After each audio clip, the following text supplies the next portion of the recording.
Eu estou aqui para mais uma aula de revisão, e essa aula foi a pedido de alguns alunos do Instituto Federal de Mato Grosso, aqui de Primavera do Leste. Nessa aula, nós vamos trabalhar sobre guerrilhas, terrorismo e conflitos regionais. Vamos tentar dividir essa aula em 3 vídeos diferentes para que ela não fique muito longa. Bom, o objetivo dessa aula é refletir um pouco sobre os principais conflitos de estados contemporâneos.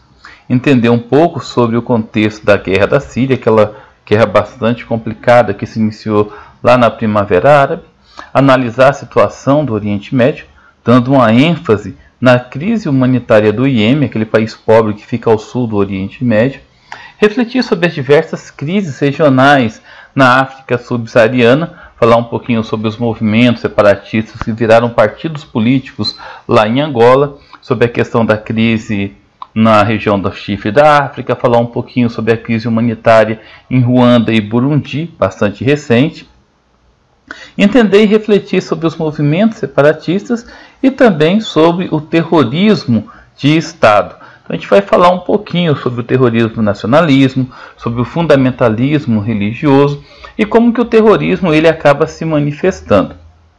Agora, no primeiro momento, vamos entender o significado do termo guerrilha. Vem do espanhol guerrilla, que significa guerra pequena, de pequeno porte.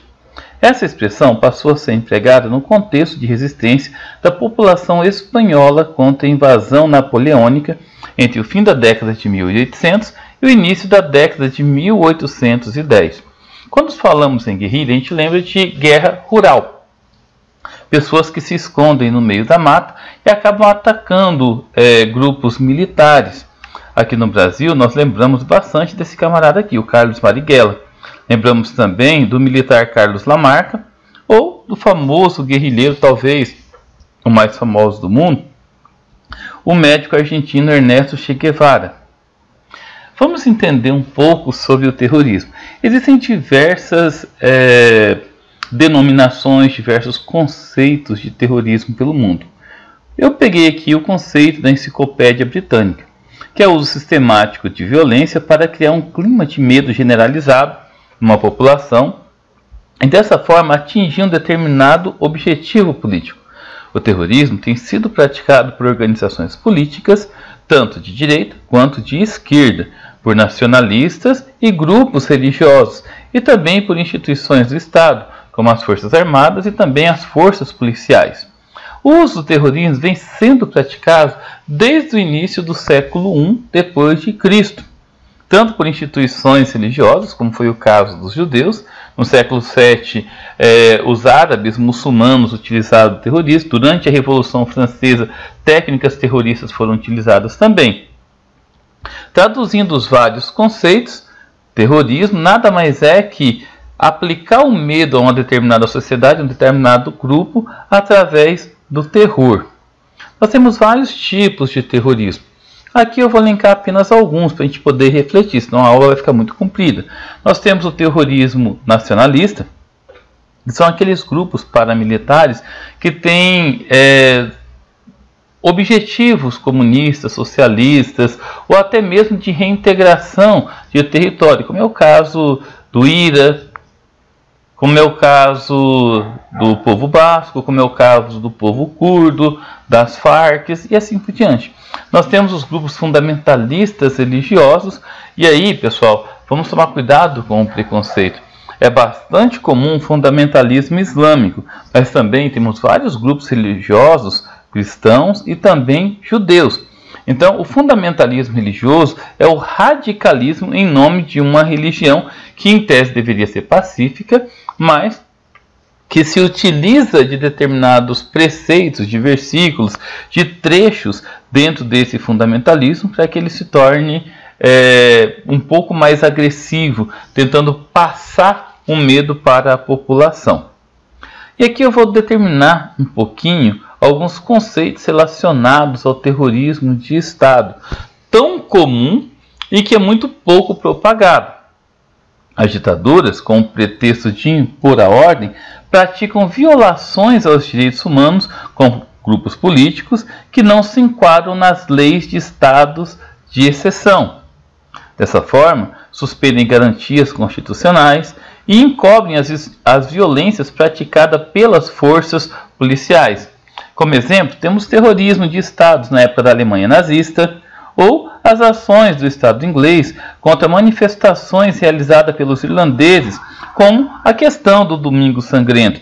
Temos vários outros exemplos. A própria ditadura militar no Brasil acabou cometendo terrorismo contra a população que era contra. Nós vimos esse tipo de terrorismo na Bolívia, na Argentina, como vocês estão vendo na imagem aí. Nós vimos esse tipo de terrorismo de Estado na União Soviética durante o período, stalinista e também os outros governos que... Nós vimos esse terrorismo de Estado em Cuba, na própria Venezuela recentemente, e assim por diante. O terrorismo nacionalista. Motivado por princípios nacionalistas, alguns grupos se destacaram no contexto da história. Vamos dar um pouquinho de ênfase ao povo curdo, ao povo basco e ao ETA, o IRA e também às Farc. O povo curdo. O povo curdo é um grupo étnico que se julga nativo de uma região do Oriente Médio chamada de Kurdistão e que abrange parte dos territórios do Irã, do Iraque, da Síria e da Turquia.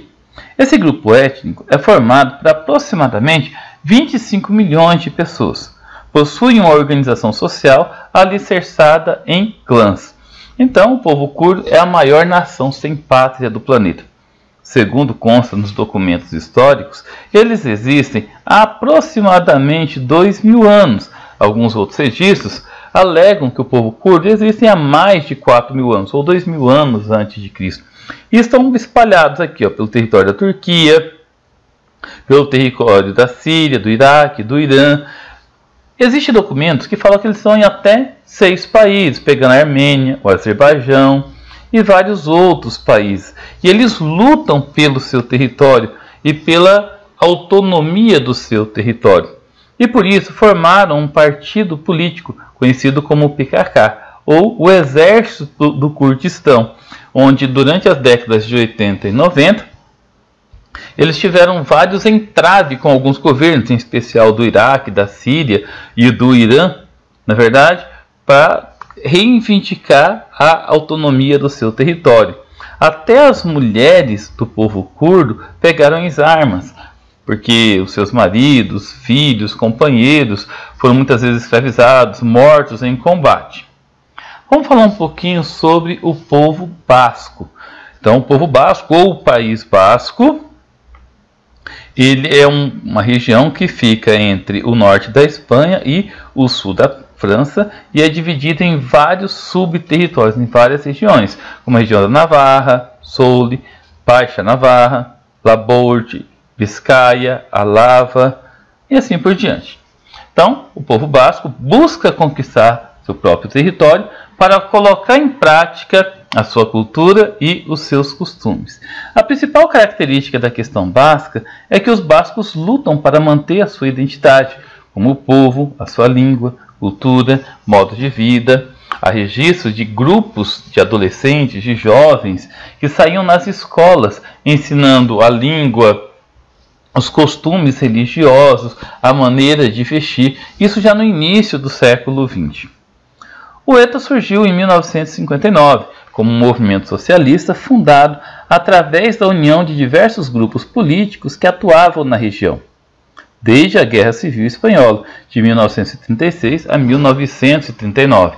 Durante esse período na Espanha, vigorava o governo de Francisco Franco, ou a ditadura franquista. Durante esse período também, a capital de Guernica, ou a capital do povo basco, foi bombardeada pela Esquadra Vermelha, ou seja, a tropa de elite de Hitler, para poder agariar o apoio militar da Espanha durante a Segunda Guerra. O ETA foi formado a partir desse movimento. ETA significa Pátria Basca e Liberdade. E eles cometeram vários ataques a entidades políticas e também a grupos empresariais, grupos econômicos dentro da Espanha e também no sul da França. Houve um cessar-fogo que foi recentemente, o último cessar-fogo foi em 2012, mas houve várias tentativas de cessar-fogo. Teve durante a década de 1970, Durante a década de 1990 teve 2 cessar-fogo. Na primeira década de 2000 até 2010 teve tentativas de cessar-fogo, mas grupos mais radicais acabavam voltando. Então tem sempre esse medo de que o ETA volte a se manifestar na região da Espanha novamente. Vamos falar um pouquinho sobre o Exército Republicano Irlandês, conhecido como o IRA.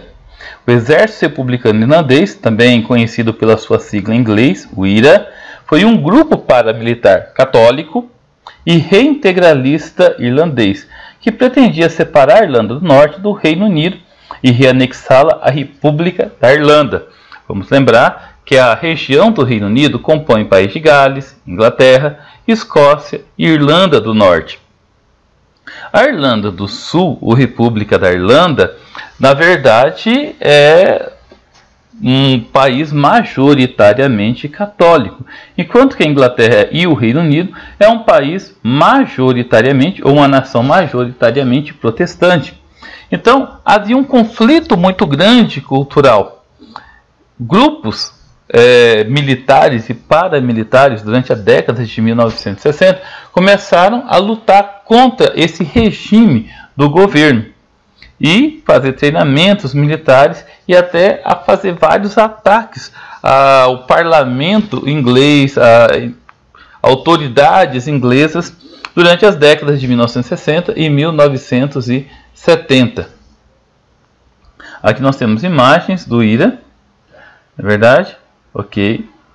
Vamos falar agora sobre as Farc, ou as Forças Armadas e Revolucionárias da Colômbia, criada em 1964 pelo ex-combatente liberal Pedro Antônio Marín, também conhecida como Tiro-Fio. As Farc surgiu como um grupo de cunho marxista-leninista, atuando no meio rural e adotando táticas de guerrilha. Para a gente entender um pouquinho sobre as Farc, é bom entender a situação da Colômbia durante a década de 1960, que era dominada politicamente por uma oligarquia rural que dominava os pequenos produtores. Então, as Farc surgiram dentro de um contexto de intensa repressão política. Essa organização tem como discurso ideológico a implantação do socialismo na Colômbia, promovendo a distribuição igualitária de renda, a reforma agrária, o fim de governos corruptos e das relações políticas e econômicas com os Estados Unidos, entre vários outros aspectos sociais. Esses aspectos socialistas apareciam num primeiro momento apaixonantes, tanto é que a própria sociedade, os próprios vilarejos, as próprias comunidades rurais financiavam num primeiro momento as Farc, que de certa forma se armavam, se escondiam no meio da mata, no meio da floresta, agarinhavam vários seguidores, vários soldados para as suas causas. Chegou a ter mais de 80 mil simpatizantes e soldados. O governo, para tentar diminuir essa extensão das Farc, criou a ELN, ou o Exército de Libertação Nacional, que devido às várias infringências aos direitos humanos, acabou sendo renegado pelo próprio governo. Surgiram desse contexto também a AUC, ou seja, a Altas Defesas Unidas da Colômbia, com a intenção de revidar contra os processos voltados pelas Farc, ou seja, as Farc passou a agir de maneira própria contra a própria população, né? Procurou aí sequestrar políticos, empresários, grandes comerciantes, exigindo resgates, né? E aqui nós temos a imagem da Ingrid Betancourt, que era candidata à presidência da Colômbia, que foi sequestrada e mantida em cativeiro por vários anos pelas Farc. Outra questão também é que as Farc passou a se envolver com o narcotráfico para poder arrecadar fundos, para poder se armar e continuar com a sua luta. Nessa imagem aqui nós temos todo o entorno, desde quando nasceram as Farc até o cessar-fogo em outubro de 2016. Então, em 2016, as Farc em tese, deixa de existir. Mas ainda assim, a comunidade internacional, principalmente a ONU, que considerou a Farc como um grupo terrorista, fica de olhos abertos. Vai que voltem a agir, não é verdade? O terrorismo religioso. Algumas organizações se destacam pelo fundamentalismo religioso, em especial o fundamentalismo islâmico. Nessa sessão iremos falar um pouquinho sobre a Al-Qaeda, o Estado Islâmico, e também o grupo nigeriano Boko Haram. A Al-Qaeda, formada por militares fundamentalistas islâmicos, recrutado em vários países. A organização terrorista Al-Qaeda, ou a base, como é conhecida em árabe, foi criada por Osama Bin Laden em 1989, um saudita que lutava contra a invasão soviética no território do Afeganistão. Esse aqui é o Osama Bin Laden. Ele foi treinado pela SWAT americana, ele e todo o seu grupo, e a ideia deles é que eles lutassem contra a invasão da União Soviética naquela região do Afeganistão. Osama Bin Laden era o grande responsável pela captação de recursos financeiros e também pelo recrutamento de pessoas para a luta contra a invasão. A resistência dos afegãos tinha o apoio dos Estados Unidos, que forneciam armas e treinamento para os militares locais. Contudo, Osama Bin Laden voltou todo o seu conhecimento estratégico militar, ele também era um rico herdeiro milionário, todo o seu capital contra a força do Ocidente depois da Guerra do Golfo, formando a Al-Qaeda, esse grupo paramilitar que ficou muito conhecido pelos ataques de 11 de setembro de 2001. O ataque foi assumido pela Al-Qaeda, não foi o único ataque que foi assumido, mas foi o principal que teve uma repercussão maior. E depois desse ataque, os Estados Unidos, em 2001, logo após o ataque, 11 de setembro de 2001, em outubro, os Estados Unidos invadiu o Afeganistão em busca de Osama Bin Laden. Após quase uma década dessa invasão no Afeganistão, Bin Laden foi capturado e morto por um comando especializado da Marinha dos Estados Unidos na cidade de Abbottabad, próximo a Islamabad, capital do Paquistão. Estranho ter encontrado Osama Bin Laden apenas em 2011.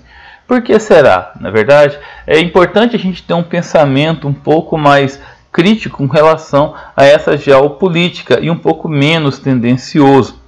Os Estados Unidos, com toda a sua tecnologia, demoraram tanto tempo, 10 anos, para poder encontrar alguém como Osama Bin Laden.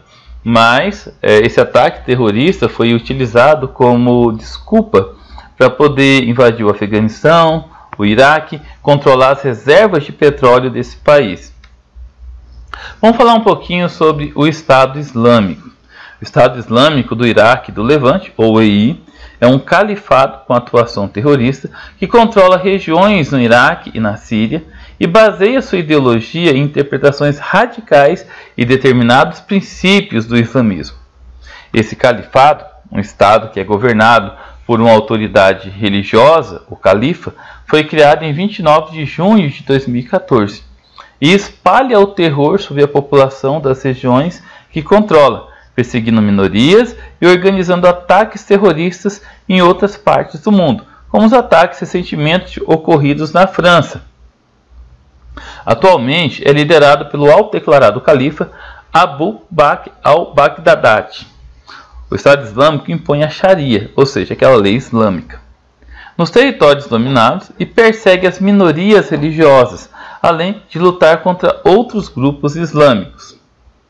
O Estado Islâmico, seus seguidores conseguem manter sua jihad, ou a Guerra Santa, com a venda de barris de petróleo, tráfico de mercadorias e doações de simpatizantes de várias partes pelo mundo. Em estimativas recentes, o Estado Islâmico figurou com cerca de 2 bilhões de dólares em recursos e um número de membros próximo a 50 mil. Segundo consta nos meios de comunicação, o Estado Islâmico era uma parte da Al-Qaeda, que foi desvinculada da Al-Qaeda em 2004 por ter ideais diferenciados. O Estado Islâmico também se destaca por gostar muito dos meios de comunicação, de colocar na internet tudo aquilo que eles estão fazendo.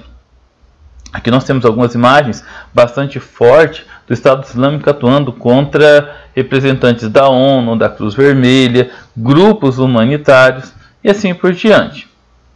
Vamos falar sobre o grupo Boko Haram, um grupo nigeriano, e aqui nós temos a sua bandeira, né? O Boko Haram é um grupo terrorista surgido na Nigéria, que muitas vezes é denominado como grupo radical islâmico, pois as suas ações correspondem ao fundamentalismo religioso de combate à influência ocidental e de implantação radical da lei islâmica, ou seja, a Sharia. O nome Boko Haram significa a educação não islâmica é pecado, ou a educação ocidental é pecado, na língua Hausa, um idioma bastante falado no norte do território nigeriano. O grupo Boko Haram, que foi fundado em 2003, tem fortes apelos islâmicos e foi considerado um grupo terrorista em 2013 pela ONU, mas já tem vários atentados terroristas registrados em seu nome ou autodeclarado pelo próprio grupo a partir de 2011. Aqui nós temos imagem do grupo Boko Haram. Inclusive, em 2014, o sequestro de 276 moças, meninas entre 16 e 18 anos, que foram vendidos a grupos de turistas como escravas sexuais, a um preço de $12 cada uma delas. Bom, pessoal, é isso. Um breve resumo de tudo que nós vimos, do que vocês viram em sala de aula, né? E na próxima aula nós vamos falar um pouquinho sobre as guerrilhas, sobre as crises humanitárias, ou seja, vamos dar seguimento a essa aula. Por enquanto é só, fiquem com Deus e até a próxima.